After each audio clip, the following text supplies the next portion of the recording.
Outlet पर होगा आपके सारे फिजिक्स के इंस्टीट्यूट मैथ्स और उसका सफाया। बस अपने फोन से क्वेश्चन की फोटो खींचो, क्रॉप करो और तुरंत वीडियो सोल्यूशन पाओ। डाउनलोड कीजिए डाउटनेट ऐप अभी या फिर व्हाट्सएप कीजिए अपने डाउट्स 8 400 400 400 पर। इस क्वेश्चन में बोल रहा है कि एक गैस हाइड्रोजन लाइक एटम की है, ठीक है, आयन्स है एक्चुअली, ठीक है। तो उसमें क्या हो रहा है, उसमें सिर्फ दो जगह पर, दो स्टेट में इलेक्ट्रॉन्स जो है एग्जिस्ट कर सकते हैं। वो जो आयन है, आयन गैस है, ठीक है। तो उसमें कहाँ कहाँ कहाँ पर, या तो ग्राउंड स्टेट में हो सकते हैं बोल रहा है, या तो ग्राउंड स्टेट में इलेक्ट्रॉन्स हो सकते हैं, या तो फर्स्ट एक्साइटेड स्टेट में आयन्स यहाँ बोल सकता है, आयन्स हो सकते हैं, ठीक है। तो यहाँ पर बोल रहा है कि जो फर्स्ट एक्साइटेड स्टेट में इलेक्ट्रॉन्स है, उन्होंने क्या किया, एक वेवलेंथ जो कि 1 to 1 6 एंगस्ट्रॉम की वेवलेंथ है, उसको एब्जॉर्व किया, ठीक है, आयंस ने। और वो क्या हो गए, हायर एक्साइटेड स्टेट में चले गए। वहाँ पर जाने के बाद मतलब 1 से ऊपर चले गए, हम देख सकते हैं फिगर में। यहाँ पर पहले आयंस थे, उन्होंने लैम्डा जो कि 1 to 1 6 एंगस्ट्रॉम के इक्वल है, इसको एब्जॉर्व करके हायर एक्साइटेड स्टेट में चले गया। और वो क्या करते हैं, 6 वेवलेंथ जो है एज ए, मतलब जब ग्राउंड स्टेट में आएंगे तो 6 वेवलेंथ को क्या करते हैं, एमिट करते हैं ग्राउंड स्टेट में आने के लिए। तो उसमें से कुछ जो है हायर हैं उस वेवलेंथ से जो उन्होंने एब्जॉर्ब की थी, कुछ उनसे लोअर है उसकी वेवलेंथ जो इंसिडेंट वेवलेंथ थी, ठीक है। तो यहाँ पर बोल रहा है कि हमें फाइंड करना है प्रिंसिपल क्वांटम नंबर क्या होगा, मतलब कहाँ पर किस लेवल पर वो एक्साइट हो रहे हैं, ठीक है। और नंबर ऑफ एक्साइटेड स्टेट ये हमें बताना है, principal quantum number of excited state बताना है, आइडेंटिफाई करना है कि nuclear charge on the ions जो थे वो क्या थे, ठीक है।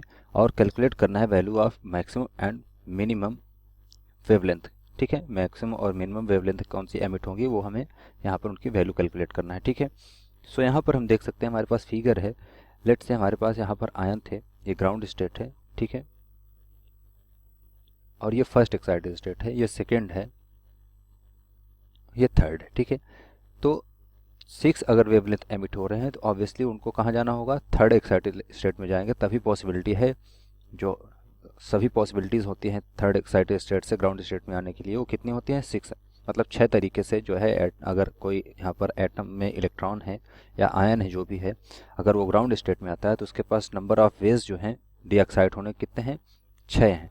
तो यहाँ पर हम देख सकते हैं λ1, या तो डायरेक्ट वो ग्राउंड स्टेट में आए, λ2 मतलब क्या कर रहा है, पहले वो 4 से 3 पे आए, एन इक्वल टू 4 से एन इक्वल टू 3 पे आए, उसके बाद λ2 वो इमिट करे यहाँ से, ठीक है। λ3 क्या हो सकती है कि वो λ4 के साथ पहले यहाँ पर आए, फिर उसके बाद λ3 से यहाँ इमिट करें। और या ये भी हो सकता है कि वो λ6 से एक्चुअली λ6 यहाँ से है, ये जो लाइन बनी हुई है ये लाइन नहीं है, ठीक है, ये लाइन यहाँ से नहीं होगी। ये λ6 जो एमिट हो रहा है वो पहले λ5 एमिट किया, मतलब 4 से 3 पे आया और फिर 3 से वो 6 पे आ रहा है, ठीक है। क्योंकि यहाँ पर हम देख सकते हैं ये ट्रांजिशन यहाँ पर मिस है, तो ये वाला जो हमारा फिगर है ये यहाँ पर थोड़ा सा रॉन्ग है, यहाँ पर, ठीक है, एरर है इसमें। तो यहाँ से जो होगा λ6 कहाँ से हो रहा है, 3 से 2 में जो एमिट हो रहा है उसकी वैल्यू क्या होगी, λ6 होगी, ठीक है। तो ये नंबर ऑफ वेज जो है कितने हो गए, टोटल नंबर ऑफ वेज हो गए 6, ठीक है। तो 6 तरीके से वो क्या कर रहा है, डी एक्साइट हो सकता है वो आयन जो एक्साइट हुआ है थर्ड एक्साइटेड स्टेट में, मतलब n इक्वल्स टू 4 पे जो एटम मतलब आयन जो है एक्साइट हुआ है। तो हम यहाँ पर वेवलेंथ अगर निकालना है इनकी, तो वेवलेंथ के लिए फॉर्मूला होता है, हमारे पास डायरेक्ट फार्मूला होता है वेवलेंथ कैलकुलेट करने का, किसी भी जो एमिटेड रेडिएशन है वो क्या होता है, HC/, होता है लैम्डा, ठीक है। और ये इक्वल होगा b जो कि कांस्टेंट है, ठीक है। और यहाँ से आ जाएगा 1/2 का स्क्वायर माइनस 1/4 का स्क्वायर। क्योंकि क्या हो रहा है, हम यहाँ पर ये मान चलते हैं बामर लाइन के लिए हम यहाँ पर यूज कर रहे हैं, ठीक है। तो यहाँ से आ जाएगा 1 जो फाइनल स्टेट होता है बामर लाइन का क्या होता है, 2 होता है, ठीक है। और जो इनिशियल स्टेट होता है वो क्या होता है, इनिशियल जहाँ से वो ओरिजिनेट हो रही है वो क्या है, n इक्वल्स टू 4, मतलब वहाँ से यहाँ आ रहा है, हम ये वाला कंसीडर कर रहे हैं एक्चुअली, λ4 को एक्चुअली हम यहाँ पर कंसीडर कर रहे हैं, ठीक है। तो यहाँ से आ जाएगा b की वैल्यू हम कैलकुलेट करेंगे तो ये आ जाएगा b इक्वल्स टू आ जाएगा यहाँ से, या इसको हम इस तरह लिख सकते हैं, HC/, जो लैम्डा है वो हो जाएगा 3b डिवाइड बाई 16 के। तो यहाँ से आ जाएगा b equals to 16 into 6.62 into 10⁻⁻34, ठीक है, मल्टीप्लाई बाई 3 इंटू 10⁻8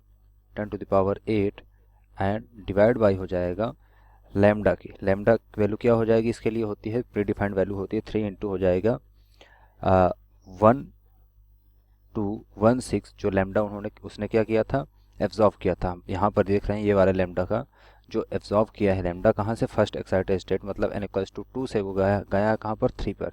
तो अगर हम इसको देखें, हम इसको नहीं देख रहे हैं एक्चुअली अभी, इसको हम अगर देख रहे हैं कि जो एब्जॉर्व कर रहा है रेडिएशन, ठीक है, उसके लिए हम देख रहे हैं तो क्या हो रहा है एक्चुअली, ये यहाँ पर हम देख रहे हैं कि वो जो बामर लाइन होती है उसके करस्पॉन्डिंग ये जो है वेवलेंथ है, तो यहाँ पर ये मल्टीप्लाई हो जाएगा 10⁻⁻10, ठीक है। एंगस्ट्राम में था तो उसको हमने मीटर में चेंज कर लिया। तो इसको सॉल्व करेंगे तो ये आएगा फाइनली 8.71 इंटू 10⁻, कितना आएगा, -18, किसके फॉर्म में था, जूल में, तो ये आ जाएगा जूल में। तो हमारे पास बी की वैल्यू आ गई है जो कि मिली है 8.71 इंटू 10⁻−18 जूल। अब क्या करेंगे, अगर एटॉमिक नंबर कंसीडर करें कि उसका जेड था, लेट के एटॉमिक नंबर क्या था, उसका जेड था, तो जो न्यूक्लियस होता है उसके लिए जो जेड और बी में रिलेशन होता है वो क्या होता है, बी इक्वल्स टू होता है जेड स्क्वायर के, ठीक है, बी इक्वल्स टू होता है Z square R H C के, ठीक है। सो यहाँ से आ जाएगा, यहाँ से हम इसमें वैल्यू पुट कर देते हैं तो जेड स्क्वायर की वैल्यू जो होगी वो क्या हो जाएगी, जेड स्क्वायर हो जाएगा B divide by R into H into C, और आर एच सी की वैल्यू होती है 13.6 इलेक्ट्रॉन वोल्ट में, ठीक है।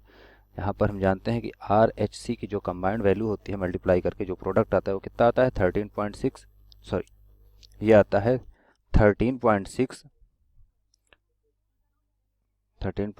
इलेक्ट्रॉन वोल्ट के इक्वल होता है, ठीक है।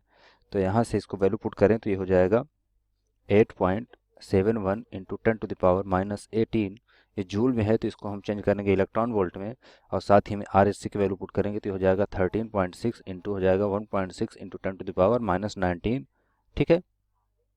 सो यहाँ से फाइनली इसको सॉल्व करने पर हमें मिल जाएगा, ये जो वैल्यू आएगी वो क्या आ जाएगी, ये आ जाएगी 4 के। सो जेड की वैल्यू जो आएगी वो क्या हो जाएगी, 2, जेड स्क्वायर इक्वल टू 4 आया तो जेड की वैल्यू कितनी आ गई हमारे पास, 2। तो हमने यहाँ पर एक चीज़ कैलकुलेट कर ली है, हमें पता चल गया है कि जो गैस है वो किसकी गैस है, वो है हीलियम गैस, वहाँ पर भरी हुई है जो कि आयन के फॉर्म में है, ठीक है। हीलियम गैस है, मतलब उसमें इलेक्ट्रॉन जो है हीलियम आयन है, ठीक है, एज अ गैस। तो वहाँ पर उसके आउटर मोस्ट ऑर्बिट में कितने इलेक्ट्रॉन है, या ऑर्बिट में टोटल नंबर ऑफ इलेक्ट्रॉन कितने हैं, 1 है, ठीक है, मतलब वो आयोनाइज्ड है। सो यहाँ से अब हम कैलकुलेट कर लेंगे जो हमें निकालना है मैक्सिमम और मिनिमम वेवलेंथ क्या होगी, ठीक है। तो मैक्सिमम और मिनिमम वेवलेंथ के लिए अगर हम देखें यहाँ पर जो हमारा स्पेक्ट्रम यहाँ पर बन रहा है, तो मैक्सिमम वेवलेंथ वो होगी, अगर एनर्जी और वेवलेंथ का जो रिलेशन होता है उसमें हम देखें तो क्या होता है, जो ई होता है, एनर्जी होती है, वो क्या होता है, एच सी बाई लैम्डा के इक्वल होती है, ठीक है। तो यहाँ पर जो लैम्डा है वो एनर्जी के जस्ट जो है डायरेक्टली क्या है, अपोजिट है, ठीक है, मतलब ई जो है इन्वर्सली प्रोपोर्शनल है या डायरेक्टली प्रोपोर्शनल है 1/लैम्डा के, ई जो है डायरेक्टली प्रोपोर्शनल है 1/लैम्डा के, मतलब एनर्जी जितनी ज़्यादा होगी वेवलेंथ उतनी कम होगी। तो मैक्सिमम एनर्जी कहाँ है, कौन सी होगी, मैक्सिमम एनर्जी होगी जब ट्रांजिशन हो रहा है n=4 टू n=1, मतलब मैक्स ई होगा, ठीक है, ई मैक्स होगा ये, मतलब लैम्डा जो होगा वो क्या होगा, लैम्डा मिनिमम होगा अगर ई मैक्सिमम होगा तो। और मिनिमम वेवलेंथ का, सॉरी मिनिमम एनर्जी कौन सी होगी, जब 4 से 3 में ट्रांजिशन हो रहा है, मतलब ई मिनिमम है, ये मिनिमम एनर्जी होगी, मतलब लैम्डा 5 जो है वो क्या होगा, मैक्सिमम उसकी वेवलेंथ होगी लैम्डा 5 की, ठीक है। तो यहाँ से हम इसको कैलकुलेट कर लेते हैं दोनों की वैल्यू। तो कैलकुलेट करेंगे तो यहाँ से आ जाएगा जो H C by lambda max होगा वो इक्वल है हमारा बी इंटू 1/3² माइनस 1/4² के, ठीक है। सो ये हो जाएगा लैम्डा मैक्स जो आएगा फाइनली कैलकुलेट करके वो आएगा हमारे पास, इस सब की वैल्यू हमें पहले से पता है तो इसको सॉल्व करेंगे और ऐसी वैल्यू पुट कर देंगे तो हमारे पास लैम्डा की वैल्यू आ जाएगी, सॉरी लैम्डा मैक्सिमम की वैल्यू आ जाएगी 4.69 इंटू 10⁻⁻7 मीटर के, ठीक है। इसी तरह से हम मिनिमम वेवलेंथ को कैलकुलेट कर लेंगे, ठीक है। जो मिनिमम वेवलेंथ होगा वो क्या होगा, ये होगा मैक्स, ठीक है। तो मिनिमम के लिए हो जाएगा H C by lambda minimum, ठीक है। और ये आ जाएगा सेम बी इक्वल्स टू हो जाएगा हमारे पास 1/1² माइनस 1/4², ठीक है। ट्रांजिशन कहाँ से हो रहा है, 4 से ही हो रहा है और इस बार ये ग्राउंड स्टेट पे आ रहा है, ठीक है। तो यहाँ से हो जाएगा लैम्डा जो मिनिमम होगा वो आ जाएगा, वैल्यू पुट करने के बाद इसको सॉल्व करेंगे तो ये हो जाएगा 0.24 इंटू 10⁻⁻7 मीटर के। ठीक है, तो इस तरह से हमने सारे पार्ट को इसके सॉल्व कर लिए हैं। हमें यही निकालना था कि लैम्डा मिनिमम क्या होगी और लैम्डा मैक्स की वैल्यू क्या होगी, और साथ ही साथ हमें ये पता करना था कि जो एटम यूज़ हो रहा है या जो गैस है वो किस एटम की, मतलब उसका एटॉमिक नंबर क्या है, ये हमें फाइंड आउट करना था। ठीक है, तो हमने यहाँ पर तीनों चीज़ें कैलकुलेट कर ली है। ठीक है, तो गैस किस चीज़ की थी, वो थी हमारी हीलियम की। यहाँ पर हम लिख सकते हैं इसको, जो गैस थी वो क्या थी, हीलियम थी। हीलियम आयन एक्चुअली था, क्योंकि आयन फॉर्म में बोल रहा है तो हीलियम He+ था। ठीक है, ये हमारा आंसर होगा।